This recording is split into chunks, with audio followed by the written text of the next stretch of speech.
Émission spéciale sur SOS Docteur TV. Nous sommes le 1er décembre, une date événement, une date symbole pour la lutte contre le VIH. Et nous sommes avec deux personnalités, non des moindres, qui sont en avant-garde de la lutte contre le VIH-Sida.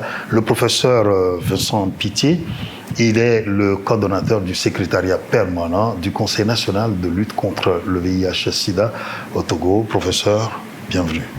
Merci, bonsoir. Vous avez accepté de nous recevoir et je le dis, c'est dans votre bureau.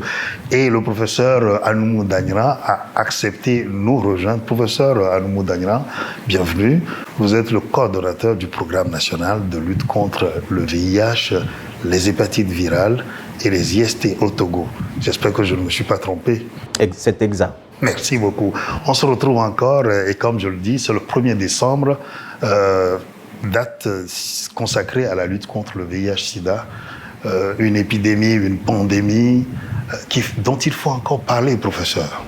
Ah oui, il faut continuer par parler parce qu'elle existe et qu'elle continue par affecter les personnes, impacter les pays et qui mobilise malheureusement encore des ressources et des énergies pour lutter contre cette épidémie, aussi bien dans le pays que dans le monde. Alors, professeur Dangra, quand on écoute ça, on se dit, avec toutes les épidémies qui viennent se greffer, qui sont en train de passer par là, on nous parle d'épidémies émergentes et réémergentes, mais le sida va devenir quoi? Le sida reste encore aujourd'hui une maladie transmissible. C'est vrai que quand on regarde un peu les chiffres de par le monde, des progrès énormes ont été réalisés en termes de dépistage, en termes de mise sous traitement, et en termes d'efficacité des schémas thérapeutiques qui sont proposés aujourd'hui. Mais comme l'a dit le professeur Pitié, ce n'est pas encore fini. La lutte doit continuer pour qu'on puisse atteindre les objectifs que nous nous sommes fixés à l'horizon 2030. Mais on est sur la bonne voie si on a les financements qu'il faut et les engagements des politiques. Voilà, mais aussi les populations qui doivent faire leur part. Parce qu'une chose est de mettre les services en place, mais l'autre est de pouvoir les utiliser, les consommer, mais observer surtout les mesures de précaution qui sont donc, disons, prodiguées.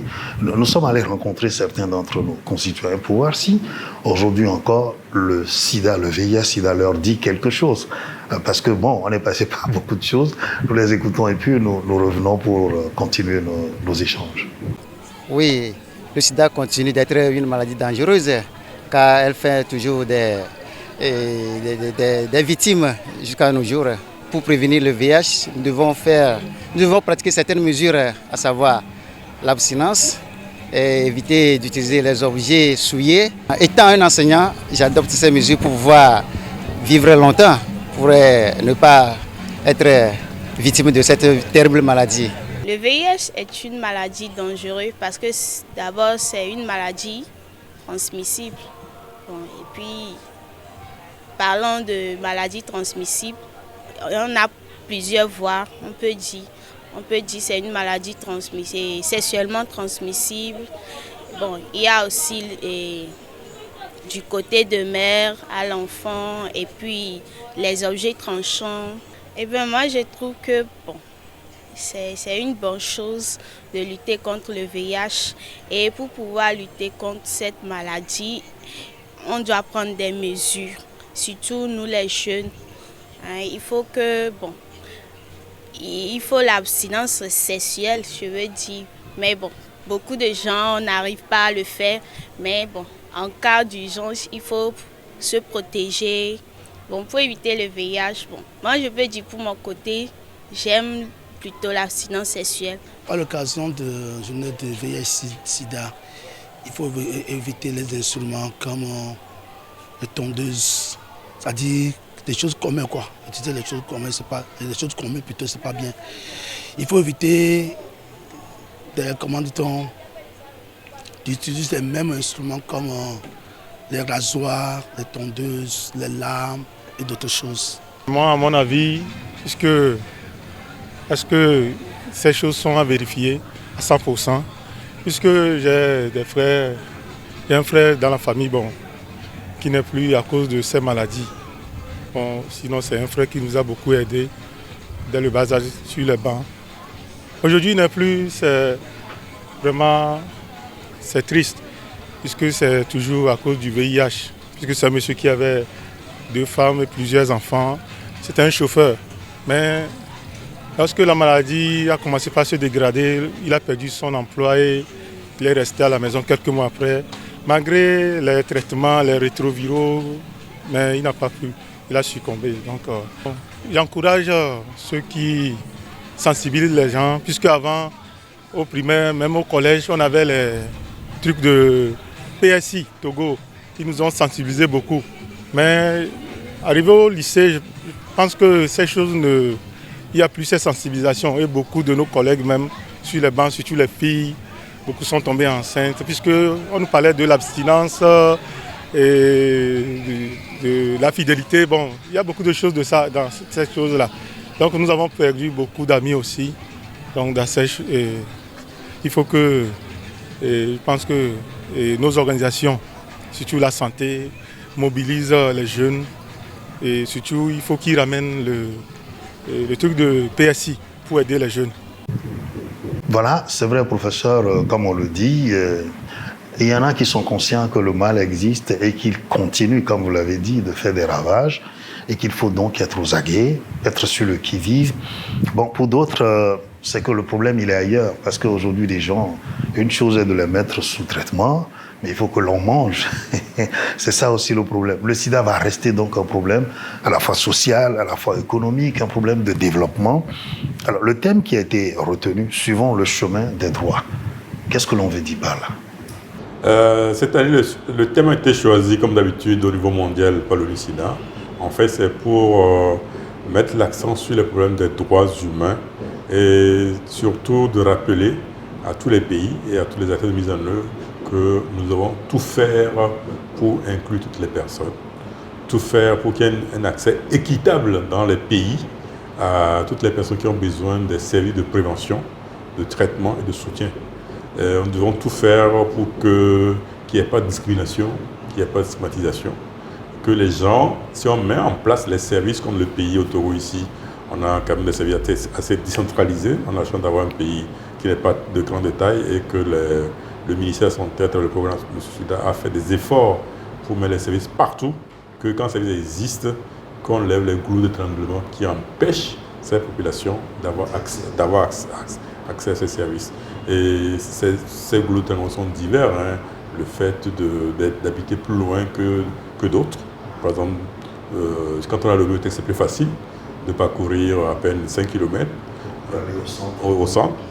D'autres, de peur d'être stigmatisés, parce qu'il y a un petit centre, tout le monde se connaît, donc je ne veux pas qu'on découvre mon statut dans le centre, donc j'ai peur, et donc je préfère aller plus loin, et donc c'est travailler. Parce que dans le quartier, ça va faire... Exactement, donc c'est travailler sur tous ces aspects-là, d'inclure toutes les personnes. Dans un pays, on connaît les personnes vulnérables, hein, les jeunes, les transporteurs routiers, les prostituées, toutes ces personnes doivent avoir accès à ces services. On n'offre pas un service de prévention, de traitement à un jeune comme l'offre un adulte.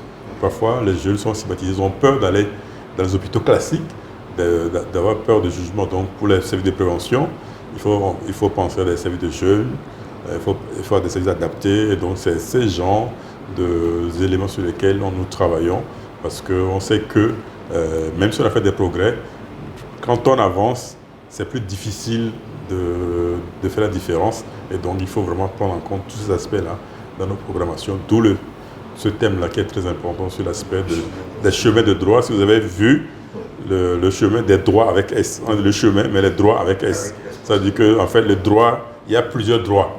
Il y a le droit à la santé, tout ce qui est un peu géographique, tout ce qui est un peu accessibilité, tout ce qui est même gratuité des soins.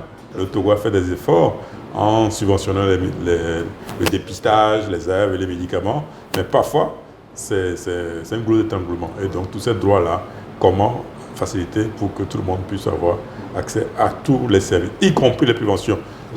Parfois, les gens pensent que c'est uniquement les médicaments, mais on agit sur l'aspect prévention et on agit sur l'aspect traitement. Et donc, c'est vrai, professeur Dagnan, accès équitable aux services, élimination de la transmission mère-enfant, stigmatisation, discrimination. Voilà, on va dire, les thèmes phares qui rejoignent justement les droits comme développés par le professeur Pitié à l'instant. Mais là, aujourd'hui, quelles sont les actions que vous menez sur le terrain? Vous qui êtes donc on va dire, un acteur de terrain, justement, puisque le PNLS va mettre en œuvre, va exécuter, le CNLS va définir, donc, avec les autres instances, on va dire les politiques, et, disons, les grands axes, donc, de la prise en charge du VIH-Sida. Quelles sont les actions phares qui sont menées, on va dire, au cours de cette année, qui sont en train d'être menées, et on va revenir avec le professeur Pitié, dans le cadre de la journée, ce qui est fait.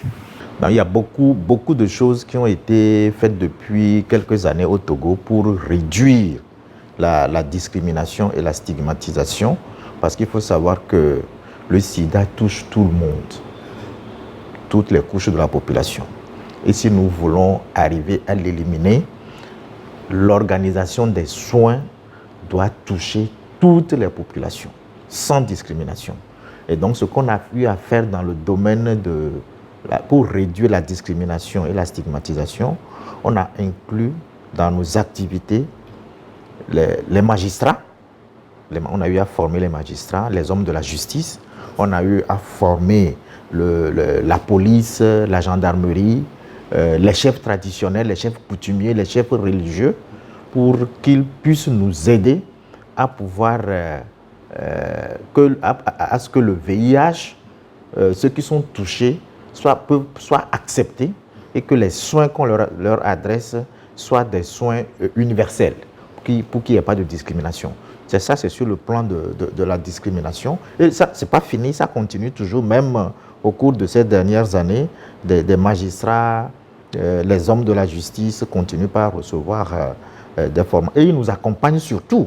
Ils accompagnent surtout les personnes vivant avec le VIH à faire face à ces cas de discrimination qui peuvent aussi arriver. Il faut qu'on soit quand même assez honnête, qui peuvent arriver.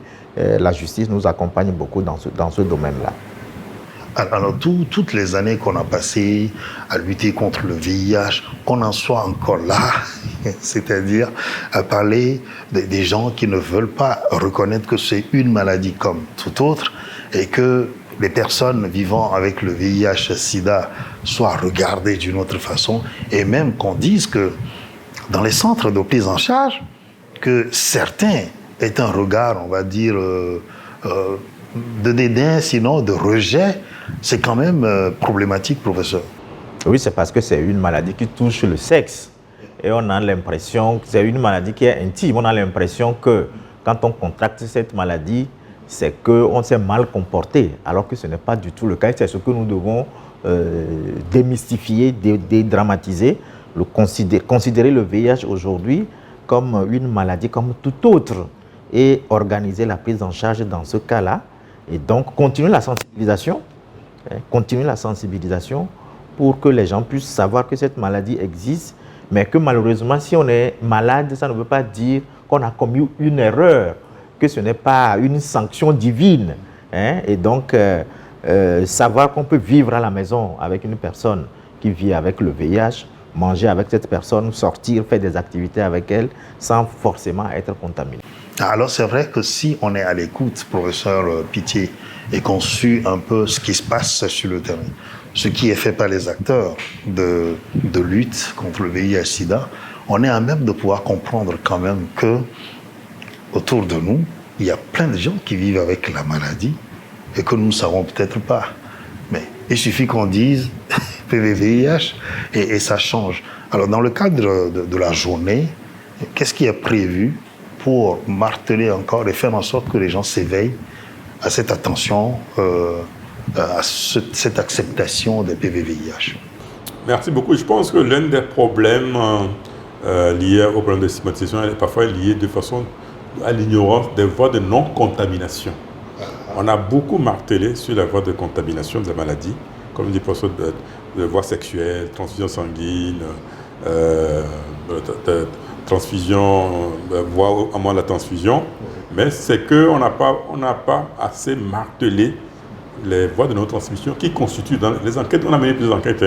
Nous sommes à notre troisième enquête qu'on appelle l'enquête stigma, pour savoir quelles sont les causes des stigmatisations. Parfois, de bonne foi, les gens ne connaissent pas toutes les voies de non-transmission. Les gens continuent à penser que la salive transmet. Les gens continuent à penser de bonne foi que ça soit à côté de quelqu'un, on la transmet, de bonne foi, s'assurer qu'on se couche ou bien on boit dans le même verre. C'est ça qui fait que les gens on stigmatise les gens. En dehors de la connotation sexuelle, les gens disent donc que je vois monsieur ici que je connais depuis que si je sais que c'est le cousin, je ne vous salue plus, je ne bois plus dans votre verre, je prends ma distance, je peux manger dans le même plat que vous, ou bien si c'est un enfant, on dit c'est l'enfant, il est son papa absolu aussi, donc il ne faut pas qu'il s'approche de mon enfant, il ne joue plus avec tel enfant de mon voisin, donc c'est ça qui crée des problèmes de stigmatisation. La discrimination institutionnelle est éliminée au Togo depuis, parce qu'il y a une loi en protection des personnes votée en 2005 qui a été améliorée en 2010 et promulguée qui protège les personnes. C'est-à-dire que c'est interdit au Togo que avant d'avoir votre boulot, de faire le VIH. Avant d'avoir votre logement, qu'on vous demande le test de VIH. Ou bien qu'on vous sort de votre logement, parce que exactement, que tu es infecté, que d'avoir un prêt. Donc l'aspect institutionnel, discrimination, ça c'est puni par la loi. Et ça fait, on n'a pas ces problèmes-là.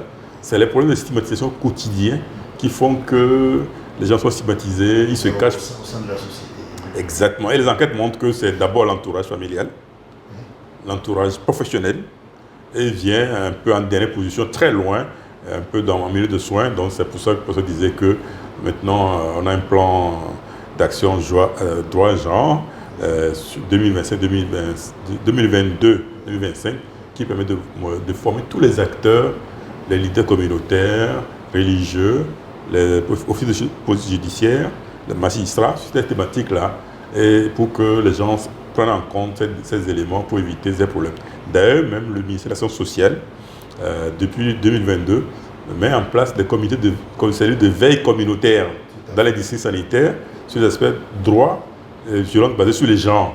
Parce qu'on sait que l'épidémie est féminisée et qu'en milieu communautaire, souvent, c'est les femmes qui sont encore plus stigmatisées parce qu'elles sont enceintes, elles vont en CPN, elles ont des pistes, elles sont positives. C'est par elles qu'on...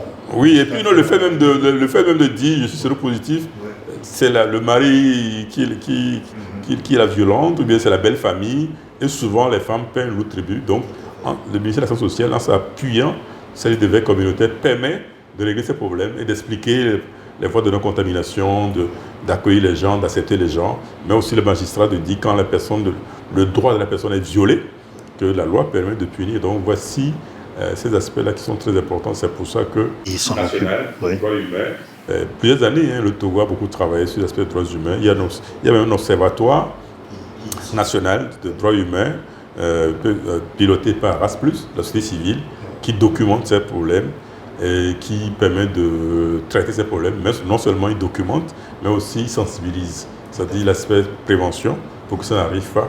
Et les cas, quand ça arrive, permettent de régler. Et la plupart des cas, c'est réglé de façon par le chef de quartier, le chef de village. Et même on ramène les femmes à la maison, on accueille les enfants. Exactement, on sensibilise. Exactement, et on sensibilise. Et ça évite vraiment les problèmes. Sinon, les services sont là, mais parfois c'est des gros d'étranglement. Alors c'est vrai que pour ces aspects que vous avez soulignés, on va revenir donc à la journée mondiale. Qu'est-ce que vous faites concrètement? D'accord, oui. Oui, concrètement, comme chaque année, on mène une série d'activités. On a prévu cette semaine déjà, avec l'occasion Corridor Abidjan-Lagos, de faire une semaine nationale de dépistage le long du corridor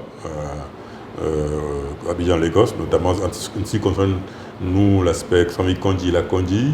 On a le société civile qui mène des actions de mobilisation sociale de Lomé d'Apparent dans toutes les régions. Ils vont le faire pendant une semaine. On a prévu une conférence de presse vendredi avec les médias pour mettre en lumière les données au Togo, les données internationales.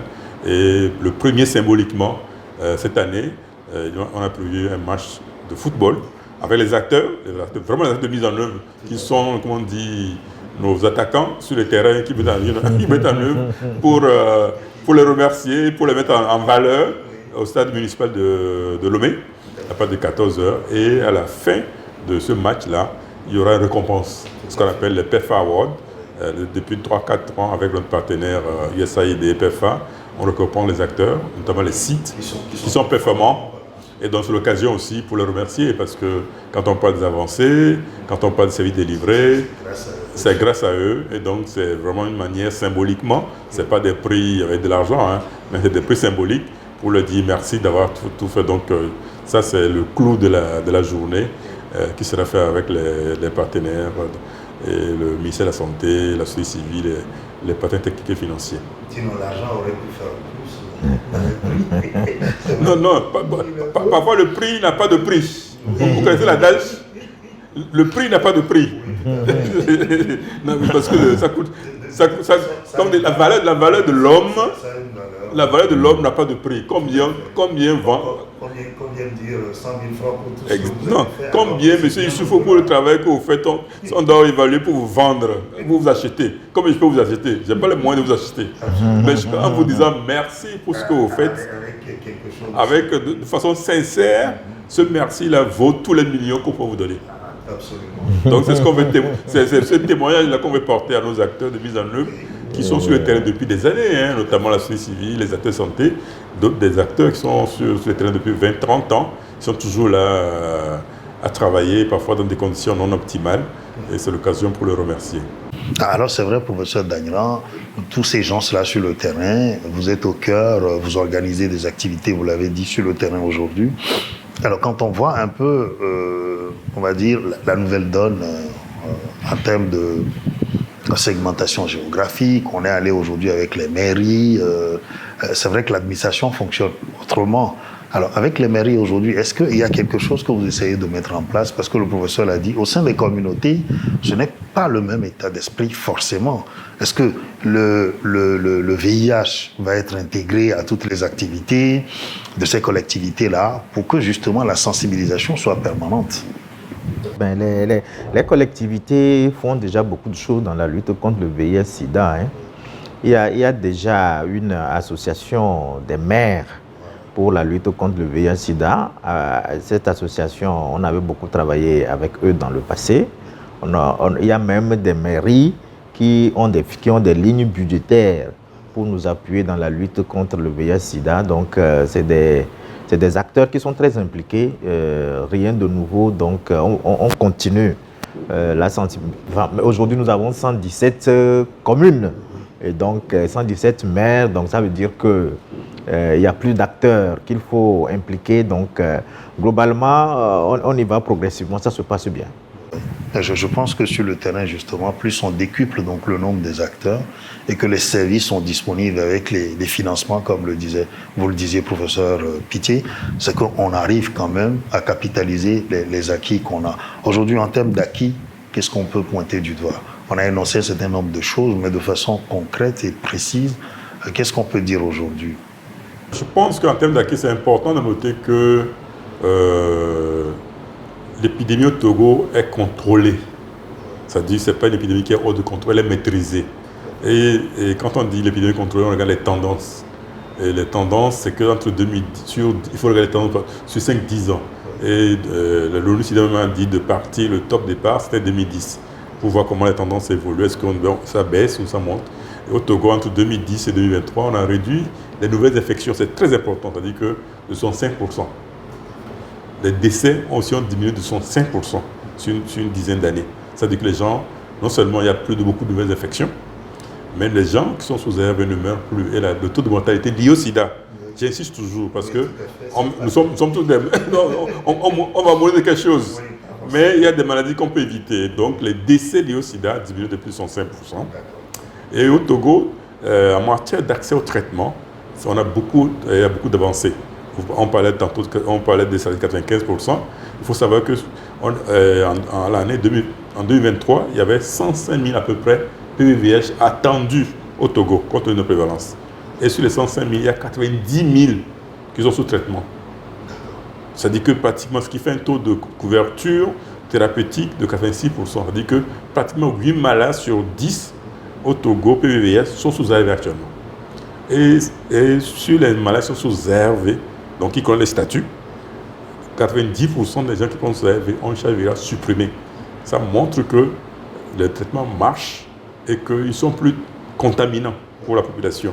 Et c'est pour ça, habituellement, on insiste encore que la stratégie en matière de lutte contre le VIH a beaucoup changé.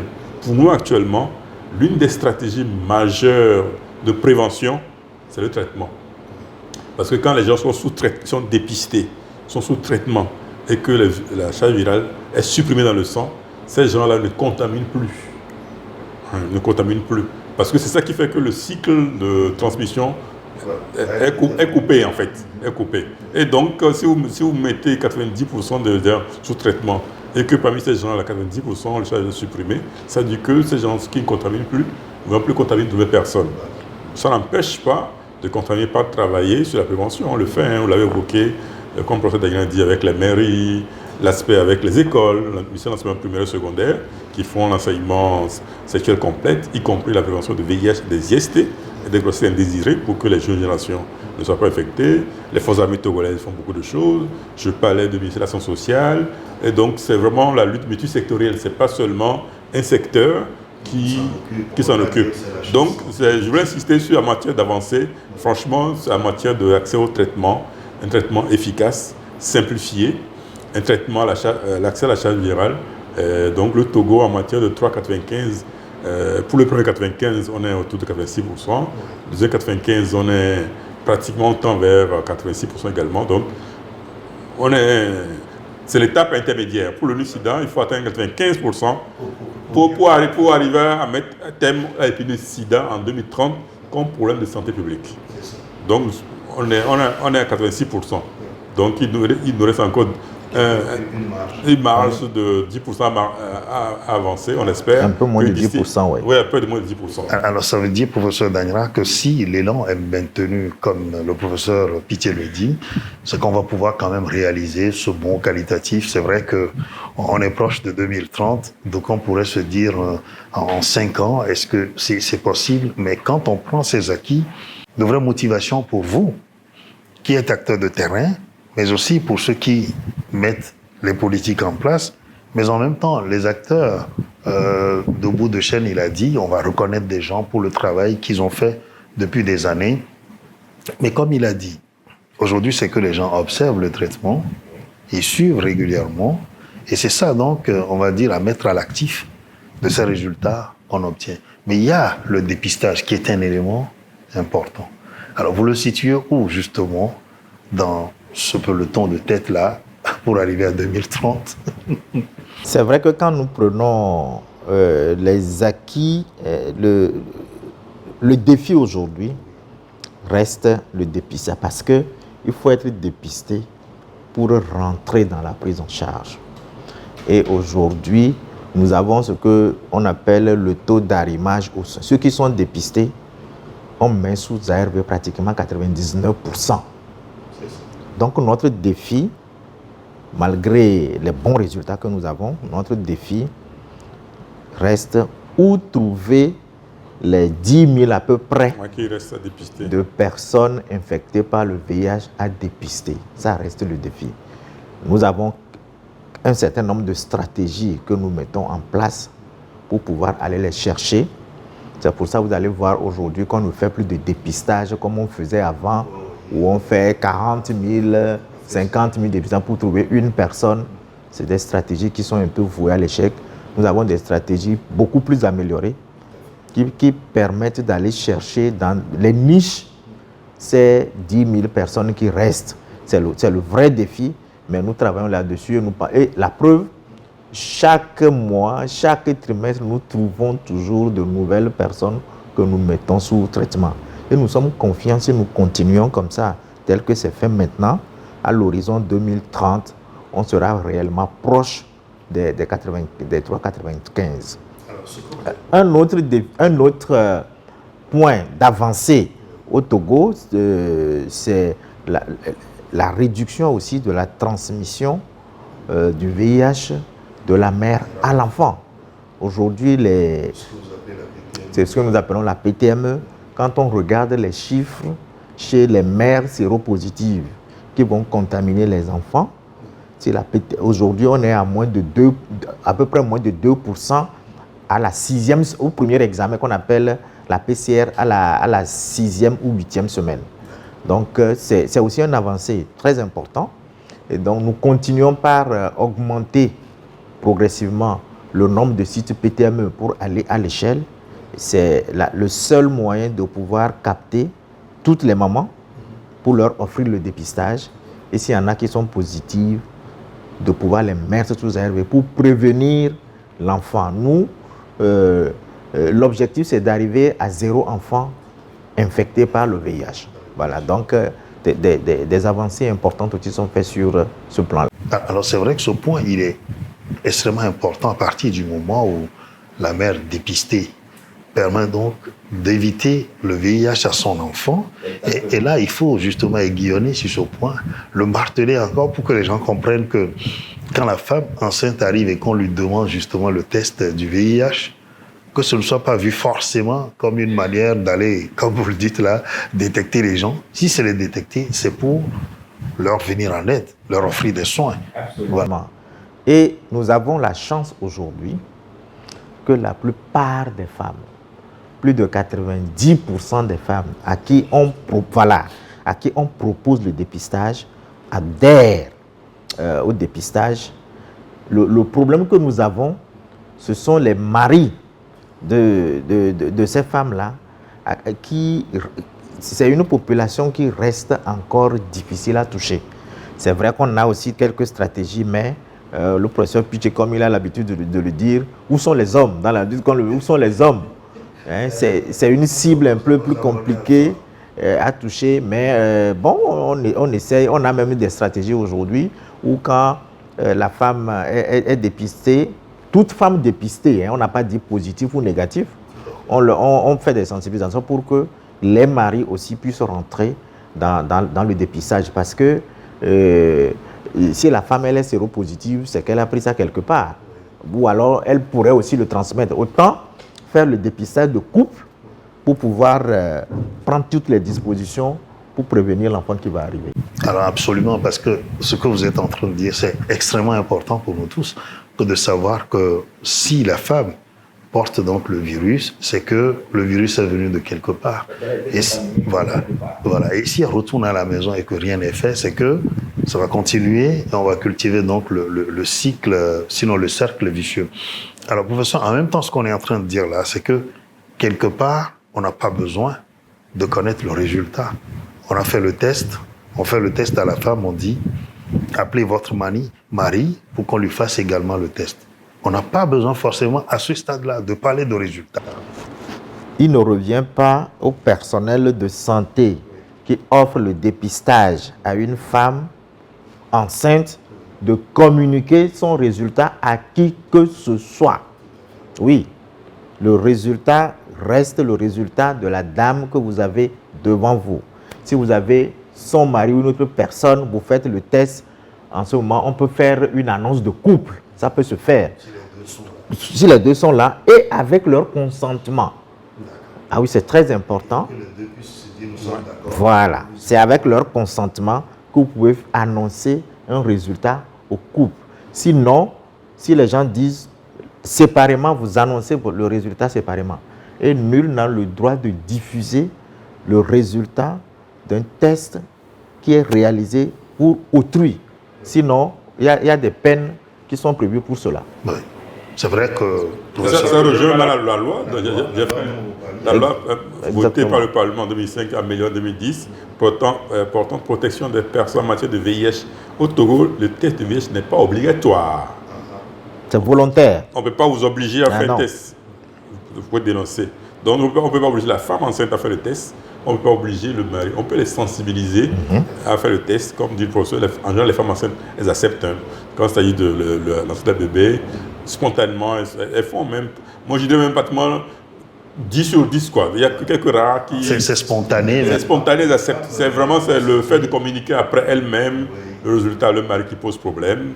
Et donc, il fait que parfois, elles trouvent des stratégies pour ne pas convaincre le mari, elles ont peur du mari, tout ça. Donc, c'est ça qui pose problème. Sinon, ça fait partie même des droits. D'abord, la déontologie veut qu'on ne divulgue pas le secret médical. Et la loi, même protection des personnes, dit qu'on ne peut pas faire son test en son insu. On ne peut pas l'obliger, qu'il soit mineur ou majeur. on ne doit pas l'obliger. Ce sont les points de départ d'ailleurs de la discrimination et de la stigmatisation. Exactement. C'est-à-dire que c'est ce qu'on dit, si vous devez faire, l'exemple typique que je donnais, vous êtes salarié, vous allez à la banque, vous voulez faire un prêt, et le banquier vous dit, si vous faites, je n'ai pas mon sérologie, je ne vous donne pas mon prêt, il viole votre droit. Ouais. C'est interdit. Tout à fait. Ou bien vous voulez louer une maison, et le maison dit, je veux savoir votre statut avant de louer ma maison, c'est interdit. Pareil, si vous voulez voyager, c'est un pays qui avait mis ça, mais au Togo, c'est fini. On ne peut pas dire, avant d'acheter des billets d'avion, il faut que vous montrez votre statut sérologique avant de monter dans mon avion. C'est interdit. Donc ça, la loi, dans tous les pays, a essayé d'harmoniser ça, même si c'est un pays encore, quelques rares pays exigent encore pour avoir le passeport, pour avoir le visa, mais dans la majorité des pays, c'est interdit. Donc ça faut qu'il n'y ait pas... D'où le problème de droit, quoi. Dire que chacun doit connaître les droits. C'est très important. De toute façon, tout le chemin qu'on a fait, je le disais à l'instant, 20 ans, 30 ans après, qu'on en soit encore avec la phobie de départ, ce n'est pas justifié. Parce que ça va être un paradoxe que de dire aujourd'hui, on est avancé, on a plus de moyens de faire face à la maladie, on ne peut plus en mourir, on ne peut plus la transmettre. Vous avez évoqué donc les voies de non-contamination, et que les gens gardent encore cette phobie.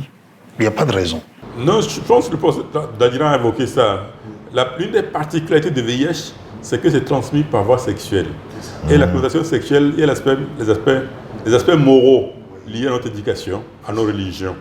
On ne va pas vous en vouloir, il n'y a pas trop de discrimination pour quelqu'un qui a un diabète. Oui. Parce que si vous êtes diabétique, vous pouvez prendre des médicaments anti-diabète devant tout le monde. Vous êtes hypertendu chez vous, à la maison, au boulot, vous pouvez avaler. Mais il y a cette connotation sexuelle qui fait que les gens ont l'aspect moral et donc... c'est pas la dépravation. Exactement. Donc ça fait partie des ressorts de nos sociétés. C'est vrai, on est en ville, mais dans les campagnes, même en ville ici, il y a toujours ça. Donc c'est pour ça qu'on doit continuer par travailler. C'est pourquoi j'insistais sur le fait qu'on doit continuer par sensibiliser sur les moyens de non-contamination de la maladie. Et puis c'est pour ça que nous travaillons aussi avec les religieux pour nous aider. Je vous donne un exemple, hein, je ne veux pas stigmatiser les religions, mais il y a des religieux, pour faire le mariage, la religion dit amène ton test de VIH, ce qui est une bonne chose de sensibiliser le couple avant de se marier. Mais après, les gens disent publiquement on a fait le test, ils sont négatifs. Ou bien s'ils sont positifs, les gens refusent de faire le test, ce qui est interdit par la loi. Donc si c'est interdit par la loi, ça s'applique même y compris aux religieux. C'est le couple qui se dit je suis sérodiscordant. Mon mari est positif, je suis négatif, mais malgré ça, je vais me marier. Bien, la femme est séronégative, est positive, moi je suis négatif, mais malgré ça, je vais me marier. Donc, on ne doit pas obliger les gens adultes à ce genre. Donc, les gens tirent des conséquences à la place du patient. C'est-à-dire, les gens projettent leur perception de la maladie et la perception de quelqu'un lié à son éducation, à son éducation. Exactement. Et ça, l'homme n'est pas neutre, comme dirait quelqu'un, comme les sociologues. On est oublié les anthropologues. On n'est pas neutre. Et donc, cette neutralité-là, c'est pas évident. Donc, on compte sur vous, les médias. Continuez pas à marteler, à nous aider. Notamment les jeunes qui arrivent, toutes les personnes qui ont un pouvoir de sensibilisation dans la famille, dans les églises, dans les mosquées, dans les temples, dans les réunions de comités villageois, au cours des fêtes traditionnelles, tout ce qui peut impacter la population. On a pour chaque famille et chaque communauté, donc c'est amical. Exactement. Donc, même en famille, pour ça d'ailleurs parler tantôt l'éducation, des pistes de couple. Pourquoi ne pas aller parler? Exactement, pourquoi ne pas en parler? C'est vrai que maintenant, l'enseignement a beaucoup progressé. Quand vous regardez les curricula, on parle de curricula, regardez le curricula dans l'enseignement, ils parlent maintenant de santé sexuelle, de la production à nos jeunes enfants. Nous, on n'avait pas eu ça. À mon avis, ça n'existait pas. Et donc maintenant, on les en parle pour qu'ils comprennent les risques liés aux infections transmises classiques, aux risques de grossesse non désirée, le VIH. Donc ça permet, et puis même les enseignants des LINS, des ENI, aussi sont dans le curriculum, aussi on les forme. L'intègre justement. On l'intègre pour qu'eux aussi soient, entre guillemets, outillés pour qu'ils puissent parler facilement de ces problèmes sexuels, comme on dit. Oui, parce qu'il faut des éléments de langage appropriés selon les cibles auxquelles donc, on fait face. Oui. Il ne faudrait pas parler de la même chose d'un élève de CM2 qu'un élève de 5e ou bien un élève de terminale. Mais par contre, les gens sont à l'aise de parler de tension artérielle. Ils sont à l'aise de parler de problèmes de diabète, de mal de dos. Comme ce n'est pas lié au sexe. Exactement. Donc cette connotation est très importante, malheureusement, et ça constitue un gros étranglement dans les problèmes de sensibilisation, et donc continuez pas en parlant. Alors, oui, professeur. Moi, je voulais compléter juste ce que le professeur Piché est en train de dire. Aujourd'hui, nous avons plein de couples sérodiscordants. Vous avez dans le couple, il y a un qui est positif, l'autre qui est négatif. Autant un homme ou une femme, ça existe aujourd'hui. Les gens ont fait le choix de vivre ensemble, de vivre leur amour malgré le VIH. Il y a un qui prend le médicament et on contrôle bien la charge virale. Elle est indétectable, le couple vit naturellement.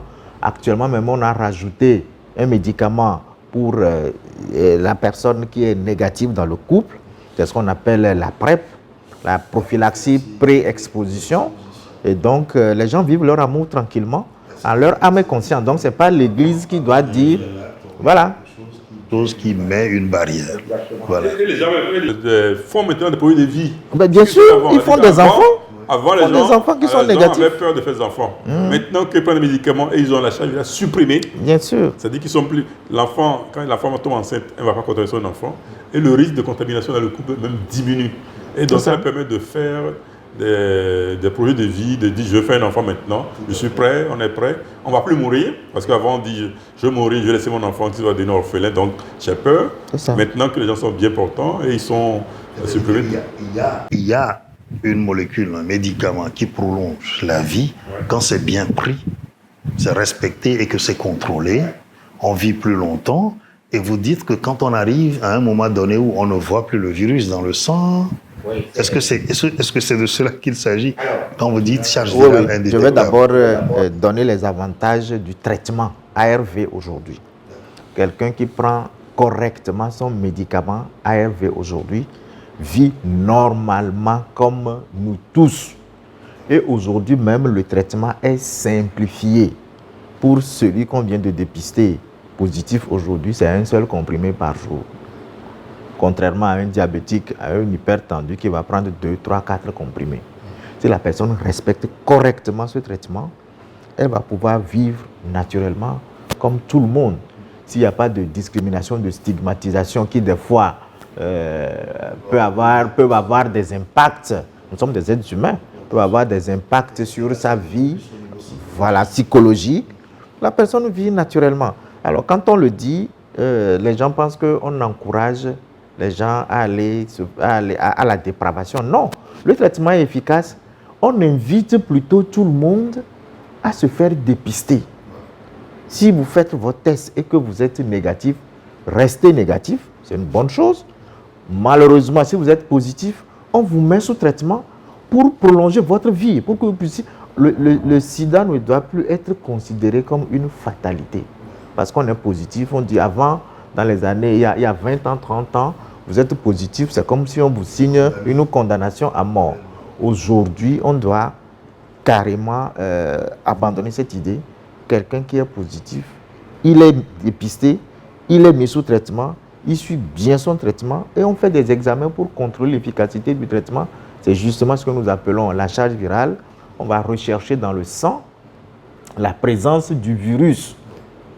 Alors, c'est différent de l'examen de dépistage. Vous allez rester séropositif durant toute votre vie, mais il n'y aura pas suffisamment une quantité importante du virus dans le sang qui puisse vous empêcher de faire vos activités. C'est ce que nous appelons la charge virale. Elle peut être indétectable. Cela ne veut pas dire que vous devenez séronégative. Donc, on restera toujours positif, mais sans impact sur notre vie de tous les jours. Voilà. Globalement, le virus est contrôlé. Le virus est contrôlé. Ça ne constitue plus un danger pour vous. Vous n'allez pas faire ce que nous appelons les infections ou les maladies opportunistes. Ça vous empêche de faire ça. Donc, vous allez pouvoir vivre, aller au boulot, travailler, être utile à votre famille, être rentable pour votre société. Manger normalement, faire des activités physiques, vaquer à ses occupations comme un être, on va dire entre griffes, normal. Tout à fait. Mais vous dites toutefois, cela ne veut pas dire que le virus, il a disparu, il est quelque part. C'est là où c'est très important. Et avoir une charge virale indétectable ne veut pas dire qu'on a éliminé le virus de l'organisme. Avoir une charge virale indétectable ne veut pas dire qu'on doit arrêter le traitement. Parce que le virus se cache dans quelques cellules qu'on connaît. Si on arrête le traitement parce que la charge virale est indétectable, le virus va sortir et va remonter, va commencer par se... Et ça devient plus grave, on va développer de la résistance aux médicaments qu'on utilise. Donc c'est très important. Au jour d'aujourd'hui, pour ce qu'on connaît, c'est un traitement à vie pour l'instant. Il y a eu des études, il y a des formes aujourd'hui où on parle des formes améliorées du traitement, où on fait quelques pauses, mais c'est bien contrôlé, c'est documenté. Ce n'est pas le PVIH qui décide, bon, à ce moment-là. Ah non, pas du tout. Il y a plein de critères qu'il faut respecter et c'est dans des cadres bien stricts. Ah ben oui. On mesure les paramètres, on se rend compte que tout est au point, vous pouvez marquer une pause. C'est pas parce que je suis à l'hôpital, on m'a dit, bon, charge virale indétectable et puis blow. Une pause ou alors au lieu de prendre 7 fois par semaine, on va vous dire de prendre 3 ou 4 fois. Il y a beaucoup d'efforts qui sont en train d'être faits pour améliorer la prise des médicaments. Pour l'instant, c'est quotidien.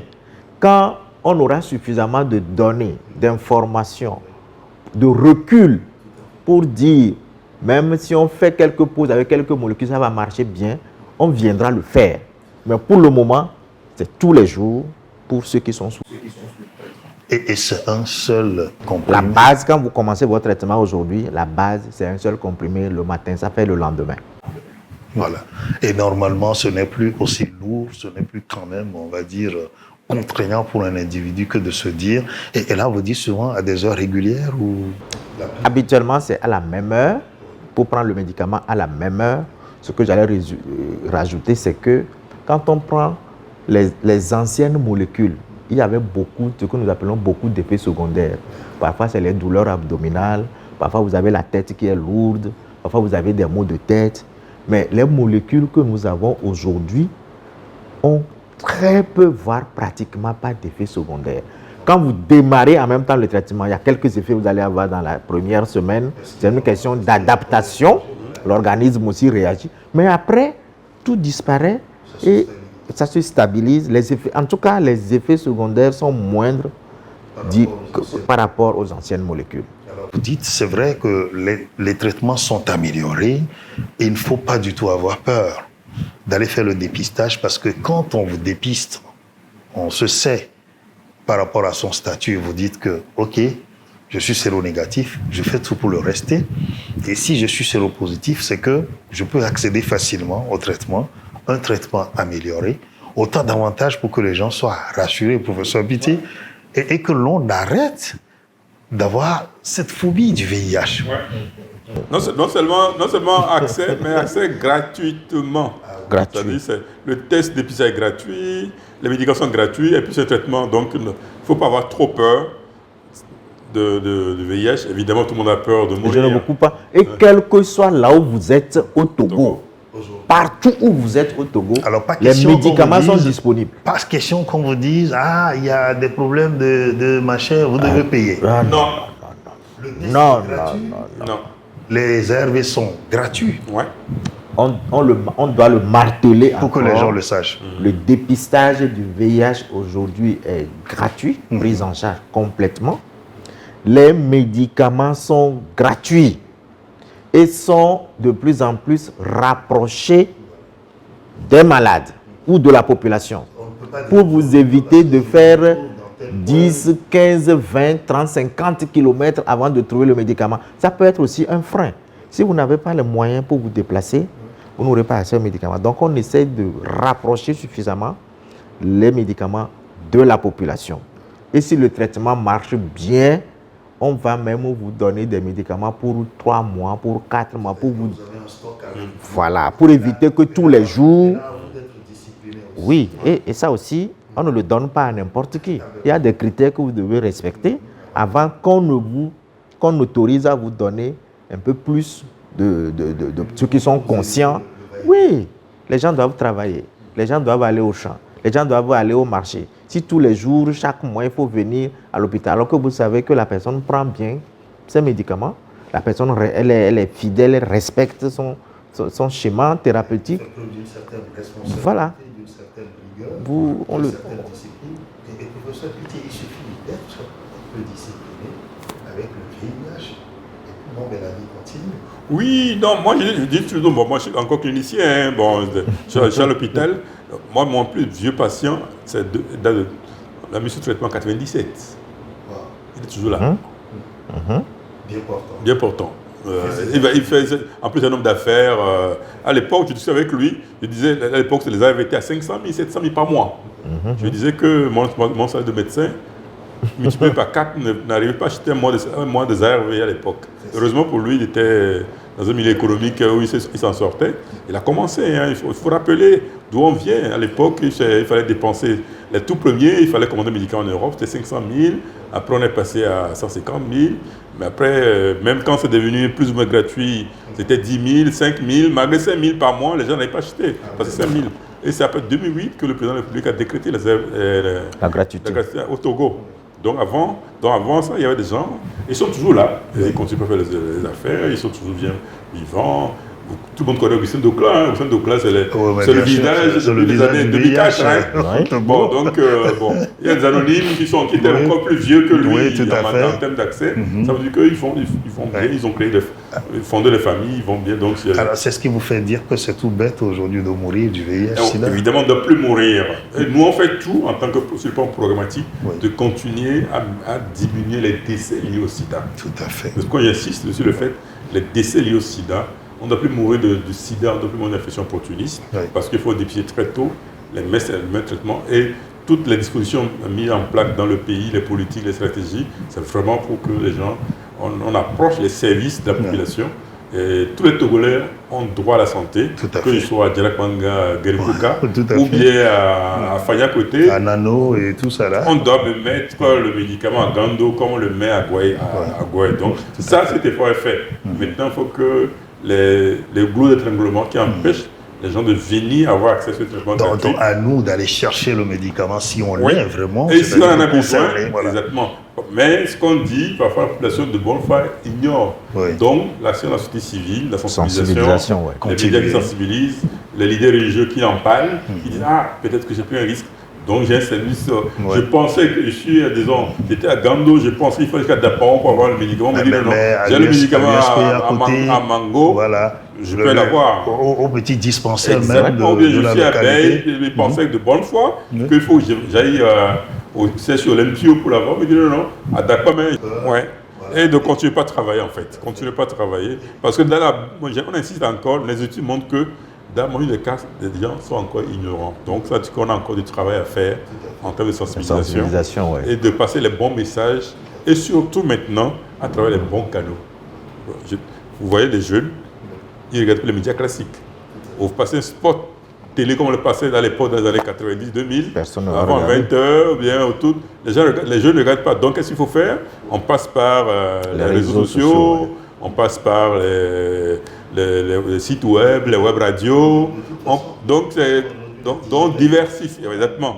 Donc, il faut diversifier les sources d'information et adapter les sources d'information en fonction de la population qu'on veut cibler.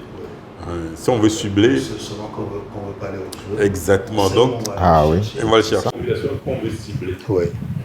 C'est-à-dire que selon qu'on veut parler aux jeunes, on sait où on va les chercher.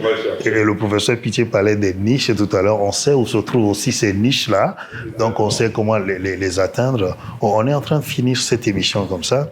C'est vrai que c'est intéressant de voir tout ce qui est fait en matière d'avancée, au point qu'on oublie parfois que c'était à 500 000. Vous avez bien fait de le rappeler au départ, que de dire que les gens mouraient parce qu'il n'y avait pas le traitement. Et qu'aujourd'hui, où c'est gratuit, c'est accessible, c'est pignon sur rue même, on pourrait se permettre de dire, et qu'on peut aller même prendre une molécule pour prévenir la transmission. Parce qu'il y a l'acte qui vient, on prend une molécule, alors c'est pas pour encourager la dépravation, mais si on sait qu'on veut prendre un risque, parce que tout le monde aime bien dire corps contre corps, Mais ça existe aussi, c'est un phénomène qui est là. Et donc, vous avez la PrEP, donc la prophylaxie pré-exposition qui est là. Vous prenez la molécule, vous faites l'amour, vous n'attrapez pas le virus du sida. Et donc, il y a tellement d'éléments, de motifs pour dire qu'on ne peut plus quand même attraper le virus et voire en mourir. Exactement, c'est au même titre. Ça fait partie des moyens. Parce que, au fait, l'objectif final, c'est quoi? C'est d'éviter, c'est d'arriver à l'horizon 2030 de résoudre le problème du sida comme problème de santé. Voilà. Donc, on est en train de mettre en place toutes les stratégies possibles pour qu'il n'y ait plus de transmission du VIH d'une personne à une autre personne. C'est pour cette raison que la PrEP, dont l'efficacité a été démontrée dans plusieurs études, est maintenant en train d'être... Oui, au Togo aujourd'hui. Vous avez déjà le chemin qui est fait si on affirme. Oui, absolument. Vous avez déjà le chemin qui est fait si on l'affirme comme ça, c'est parce qu'on a assez de recul là-dessus. Et aujourd'hui, nous avons d'abord la PrEP orale, c'est-à-dire c'est des médicaments, c'est des comprimés qu'on prend. La bonne nouvelle, à partir de l'année prochaine, 2025, nous introduisons la PrEP injectable au Togo. Et dans ce cas, au lieu de prendre des médicaments tous les jours, ça va faire une injection par mois. Ouh là là. Et dans ce cas, au lieu de prendre des médicaments tous les jours, ça va faire une injection. Des médicaments qui ont fait leurs preuves, qui ont été utilisés, que les gens utilisent depuis plusieurs années. Et c'est maintenant que c'est en train d'arriver progressivement dans nos pays. Tout ceci pour éviter... C'est-à-dire qu'on a une patrie. Voilà. On peut même les associer. C'est-à-dire on a une patrie, une panoplie de moyens de prévention. On a quitté même l'étape des préservatifs où ça a fait parler de ça. Non, ce que je veux dire, voilà. Voilà. C'est-à-dire que je parle de la tête, dans la tête où on pensait qu'avec le préservatif, bon, mais voilà, il y a des histoires. On a quitté, c'est-à-dire que cette appréhension où on a, c'est-à-dire que dans la gamme, chacun y trouve en fait son compte. Si je ne veux pas le préservatif, c'est que mais j'ai la PrEP alors. Exactement. Donc c'est pour... On n'a pas les médicaments, même le préservatif au Togo, c'est gratuit. J'insiste pour dire, par exemple, les gens, c'est vrai qu'on dit, les gens nous disent qu'on ne fait pas beaucoup de sensibilisation, mais chaque année, l'année dernière, on a écoulé plus de 20 millions de préservatifs gratuitement dans les circuits de santé publique. J'insiste. C'est-à-dire que distribuer dans les circuits de santé publique gratuitement. C'est-à-dire que c'est hors circuit, dans les pharmacies, dans les kiosques, dans les super-aides. Oui, individuellement. Ça c'est le truc qu'on a distribué gratuitement sur le terrain, 20 millions de préservatifs sur le terrain. C'est-à-dire qu'on ne continue pas à irriguer pour que notamment les jeunes, ceux qui utilisent les préservatifs, quand vous êtes dans les hôtels, vous ouvrez parfois un tiroir, vous trouvez des préservatifs. Donc c'est un outil supplémentaire. Oui. Quand vous êtes dans les hôtels, vous ouvrez parfois un tiroir. Alors justement, je voulais vous amener aux hôtels, professeur. J'ai eu la chance d'aller sur le terrain ces dernières semaines, ces derniers mois avec certains acteurs. Sur le terrain, il y a des gens qui ont évoqué le problème, qui ont dit que curieusement, dans les hôtels, on ne voit plus de préservatifs. Alors professeur Daniela, c'est à vous que je vais poser cette question. Qu'est-ce qui se passe? Le programme, d'abord le CNLS et le programme, nous, on envoie les préservatifs dans les pharmacies régionales de la carte d'approvisionnement. Les districts viennent chercher les préservatifs au même titre que les réactifs et les médicaments. À partir de ces districts maintenant, la distribution doit pouvoir se faire dans les lieux que nous connaissons, que nous avons définis, comme les hôtels ou les auberges et autres. Maintenant, je suis très content que vous nous interpelliez par rapport à quelques insuffisances qu'il faut qu'on corrige. Sinon, comme on l'a dit, 20 millions de stocks distribués. Voilà. Donc, voilà. C'est une irrigation. C'est une irrigation. Parfois, c'est ou alors c'est consommé aussi quand vous êtes passé, je sais pas. Donc, on prend cela en compte. Même si c'est considéré, ça veut dire qu'on n'en a pas mis suffisamment. On est d'accord. Donc, on prend cela en compte pour corriger ces insuffisances. Les produits sont là, il faut qu'on les mette à la disposition de ceux qui en ont besoin. Donc, merci pour l'information. Oui. Les produits sont là, il faut qu'on les mette à la disposition de ceux qui en ont besoin. Non, mais merci, professeur Daniela, parce que autant je souligne donc l'insuffisance, il faut quand même que je dise aussi les progrès que vous faites sur le terrain. J'étais avec vos équipes à Agbogozan récemment, j'ai vu tout le travail qui a été fait, même des chefs cantons en ont pris des stocks et ont promis qu'ils vont distribuer au Sahel donc de Notien. Et ça aussi, ça veut dire que il y a du travail qui est fait et c'est ça, c'est de pouvoir dire que les actions sur le terrain sont permanentes, continuent et il faut que les populations sachent ce qui se fait et viennent consommer les offres de services que nous avons. Nous allons terminer comme ça avec votre message et on termine avec le professeur Pitié. Vous avez évoqué tout à l'heure au cours des grands événements au Togo, que ce soit Ivala ou d'autres fêtes.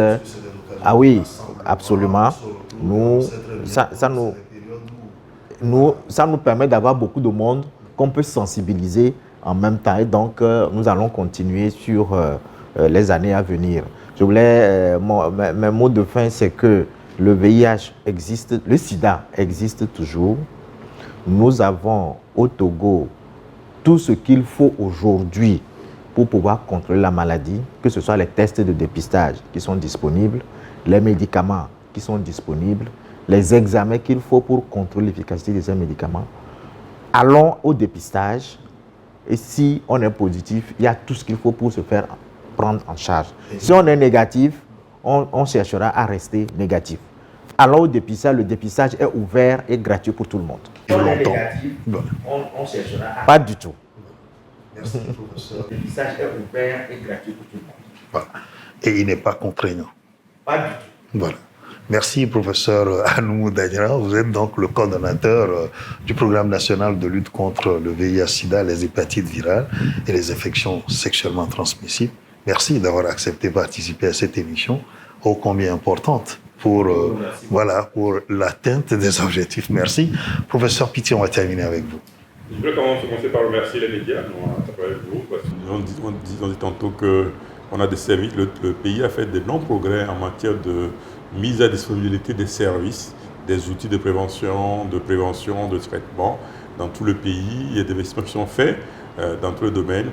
Et il y a beaucoup d'acteurs qui sont engagés dans le secteur de l'éducation, dans les programmes méthodologiques. Vous parlez des chefs traditionnels que vous avez vu prendre, c'est qu'ils sont sensibilisés. Vous travaillez avec les réseaux des religieux, des leaders communautaires. Tout ça, c'est pour tous les segments sont mobilisés parce que c'est une réflexion importante. Et dans notre marche vers 2030, c'est vraiment, on est dans une phase d'accélération. On a un plan d'accélération pour qu'on accélère, pour qu'on atteigne le 3,95 et que surtout que le pays, en 2030, arrive à mettre un thème comme l'épidémie de sida comme problème de santé publique. En général, j'aime à dire que quand on donne les chiffres, quand on donne les objectifs, on pense que c'est le sérieux qui nous impose. Non, on travaille pour nos populations. Quand on dit les gens sous ARV, c'est les gens qu'on connaît, c'est M. Kofi, c'est Mme Mafi, c'est M. Kwatia. Si on dit le nombre des infections évitées, c'est qu'on a toute une génération de gens qui ont été sensibilisés, qui ont porté des préservatifs, qui n'ont pas été contaminés. Quand on dit des traitements gratuits, c'est payé par quelqu'un. C'est le gouvernement qui paie, les partenaires qui paient. Donc cet argent-là, si on évite l'infection, cet argent peut servir à faire autre chose. Et donc, et puis quand les gens sont infectés, ils doivent prendre médicaments parce que quand ils meurent, c'est la désolation pour la famille.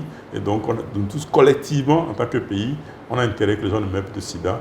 Et à l'occasion de Journée mondiale, c'est l'occasion pour réaffirmer que le VIH existe. Il faut se prémunir. On a les moyens maintenant de l'éviter. Et comme dit mon collègue professeur Daniela, si pas malheur, allez vous faire dépister. C'est l'occasion, parfois, au moins une fois par an, à l'occasion de Journée mondiale, au moins à l'occasion de l'anniversaire. On prend des dispositions, on fait des souhaits. J'invite tous les gens à les faire dépister. Et s'ils sont négatifs, tout fait pour le rester. Et s'ils sont positifs, ils auront tout le service. Il y a les soins, il y a les traitements et le soutien psychologique. Toute la panoplie de ce que nous avons. Tout le service. Voilà. Il y a les soins, il y a les traitements et le soutien psychologique. Voilà, toute la panoplie de ce que nous avions évoqué à l'instant. Professeur Vincent Pitié, vous êtes le coordonnateur du secrétariat permanent du Conseil national de lutte contre le VIH-Sida et les infections sexuellement transmissibles. Certains trouvent que parfois c'est long, on abrège le CNLS. D'accord, merci beaucoup pour tout le travail que vous faites et d'avoir accepté de participer à cette émission. Chers téléspectateurs, 2 éléments à retenir. Allons nous faire dépister. Et si on est négatif, on le reste. Et si on est positif, eh bien, voilà les gammes de prise en charge qui sont là. Venons donc en bénéficier. Merci. On se dit à très bientôt pour une autre rencontre, d'autres échanges avec les acteurs de terrain pour notre santé. Et ce Dr TV vous remercie de votre fidélité. À très bientôt.